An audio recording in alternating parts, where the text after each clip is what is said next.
We're not going to balance the budget on the backs of people who've already been hit by a disaster. Nancy Pelosi and House Democrats have drawn a line in the sand on Eric Cantor's heartless demand to only fund disaster relief if it includes massive cuts to other programs. John Boehner failed yet another test of leadership yesterday when 48 Republicans joined with Democrats in voting down a spending bill to keep the federal government running through mid-November. The bill must be voted on by September 30th or the federal government will shut down. Another major obstacle, Congress is scheduled to go on vacation until October after the close of business tomorrow. Boehner is hopping mad at the Republican defections. Well, they could vote no, but what they're in essence doing is they're voting to spend more money because that's exactly what will happen. Tick-tock, that's the clock ticking for the speaker. If there's a government shutdown, his party will get the blame.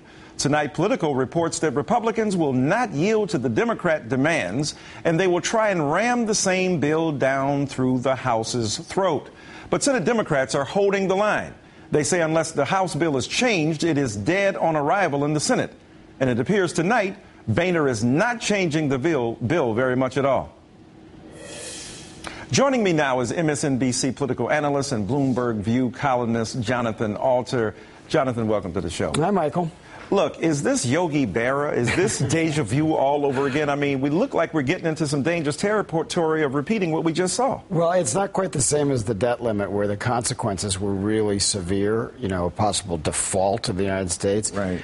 This is more like the shenanigans we had early in the year, and then you remember in the 1990s they had this business. The American public has no tolerance for it.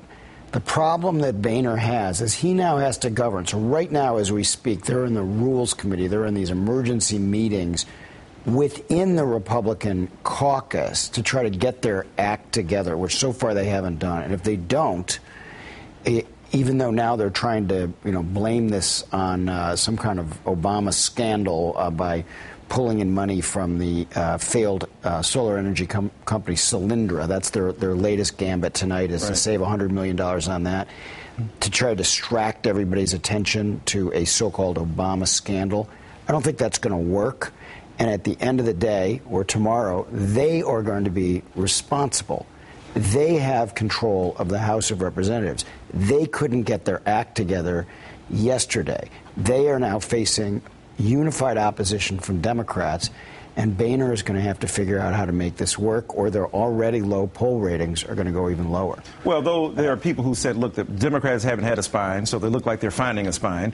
The president is, dealing with a serious drumbeat here of holding them responsible. Is that going to make a difference in terms of how the American people perceive who's responsible here? I think the American people's reaction is a pox on both their houses. Yeah. They really are not paying attention to this super inside baseball of what's going on on Capitol Hill. So it's hard to see how Obama gets much political advantage out of this. But he's also not going to get blamed much as this goes on. It'll just be seen as kind of dysfunctional business as usual on Capitol Hill. But they've got important things they need to do between now and the end of the year. This super committee, that's serious business that was set up. If they don't make deep cuts, real savings, then the triggers go off, which are seriously super deep cuts in both defense and Medicare that would happen down the road. So they've got that ticking clock is a lot more significant long-term than this short-term government shutdown possibility. Right. Well, Nancy Pelosi laid out the groundwork for a compromise. Let's take a listen. It would be my hope that there'd be some split the difference. The Republicans would come out and say, we're not going to go as high as you wanted in your motion on the floor to the Senate level, but we'll go to the $3.6 trillion, billion, and we will have no offset. That, I think, would be a reasonable place to be. I think it's a waste of your time and my time to speculate on the horrors that they could come up with, because they are endless, and we could be here a long time. Jonathan, look, the president has been, beat up on for compromising too much, but are the Republicans even capable of compromise?